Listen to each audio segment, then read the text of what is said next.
A paz do Senhor Jesus, meus amados irmãos, estamos aqui uma vez mais para mais uma meditação da Palavra do Senhor. Escola Bíblica Dominical, terceiro trimestre de 2022, lição de número 2. A sutileza da banalização da graça. A nossa leitura diária hoje, sexta-feira, está em 1 Timóteo capítulo 2, versículo 5 e João 3,16. Então, 1 Timóteo capítulo de número 2, versículo 5, vai dizer assim: porque há um só Deus e um só mediador entre Deus e os homens, Jesus Cristo, homem. E João 3,16 é o texto áureo da Bíblia. Porque Deus amou o mundo de tal maneira que enviou o seu Filho unigênito, para que todo aquele que nele crê não pereça, mas tenha a vida eterna. O título da nossa meditação é que a graça de Deus é oferecida a todas. Deus não faz acepção de pessoas, jamais. A proposta do Evangelho da Graça é o Evangelho todo, em todo mundo, a toda criatura.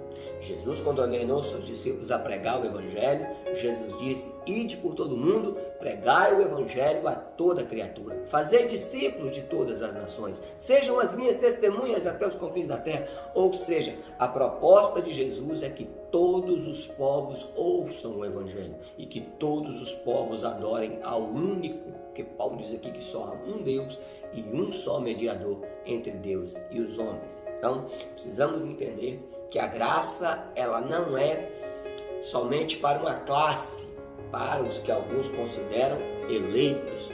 Toda eleição está em Cristo. Fora de Cristo não há eleição. Uma vez que eu confesso com meus lábios, aleluia, e creio no meu coração, Paulo diz que todo aquele que com o coração se crê para a justiça e com a boca se faz confissão para a salvação, e todo aquele que invocar o nome do Senhor será salvo. Aqui está lá em Romanos capítulo 10. Então, precisamos entender isso. A abrangência da graça é o mundo todo. O terceiro tópico da lição fala sobre a graça no contexto da reforma protestante. A reforma protestante, que foi um grande movimento espiritual que aconteceu no século XVI, protagonizado aí pelo monge agostiniano Martinho Lutero, que abrangiu ali toda a Europa e dividiu ali, entendeu? Aconteceu ali o que nós chamamos de protestantismo. Então, nós somos cristãos protestantes. Esse nome deriva da reforma. Não dá tempo a gente dar maiores explicações, mas foi um movimento espiritual que trouxe, por exemplo, que resgatou a questão da autoridade da Bíblia para a igreja. Inclusive, a reforma protestante, ela tem o que nós chamamos dos 5 solas, né? Em latim é sola gratia, que é somente a graça que está aqui, né? Sola fide, que é só a fé. Solus Christus, que é só Jesus, né? Sola Escritura, somente as Escrituras. E soli Deo Gloria, ou seja, somente a Deus toda a glória, né? Então, a corrupção da doutrina da graça. O contexto da reforma protestante do século XVI é muito diversificado, contudo é possível identificar alguns fatores que contribuem para o surgimento da reforma. O catolicismo perdia sua influência e por isso surgiu uma reação contra os líderes religiosos por conta do seu baixo nível moral e rejeição da doutrina católica como válida, um maior interesse pela educação que deixa de ser um privilégio apenas para os líderes católicos e uma maior diversidade doutrinária. De uma forma direta, pode-se afirmar que a reforma surge como uma resposta ao enfraquecimento, deturpação e negação da doutrina da graça, que no período medieval havia sido totalmente desfigurada. A salvação pelas obras havia substituído a salvação pela graça. E aí Martinho Lutero, ele meditando nas Escrituras, o que impacta ele é Romanos 1,17. Inclusive, vai ser o tema da nossa AGO aqui em Vila Velha, semana que vem. O justo viverá pela fé. Então, a doutrina da graça, ela jamais pode ser corrompida. Tem gente que às vezes fala que está debaixo da graça ou vivendo na graça para poder dar ocasião ao pecado.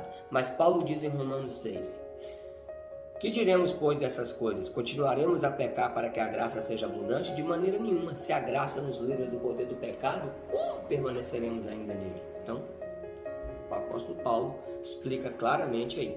A restauração da doutrina da graça, como foi observada, a reforma, portanto, surge como uma reação à corrupção da doutrina da graça.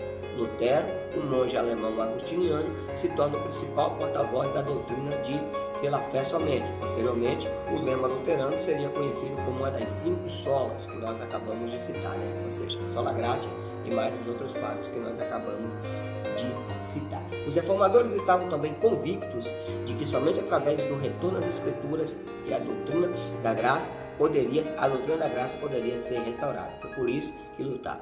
Foi isso que sofreram e até mesmo morreram. A doutrina da graça não aceita misturas. É pela graça e somente pela graça que nós somos salvos, né? Martinho Lutero, ele dizia uma coisa bem interessante para nós concluirmos aqui. Ele dizia assim, ó: a paz, se possível, mas a verdade a qualquer custo. Então, muitas vezes as pessoas não gostam de ser confrontadas com a verdade. E a doutrina da graça, como nós já falamos, ela é uma doutrina confrontadora, né? Se nós não entendermos bem essa doutrina, nós podemos banalizá-la.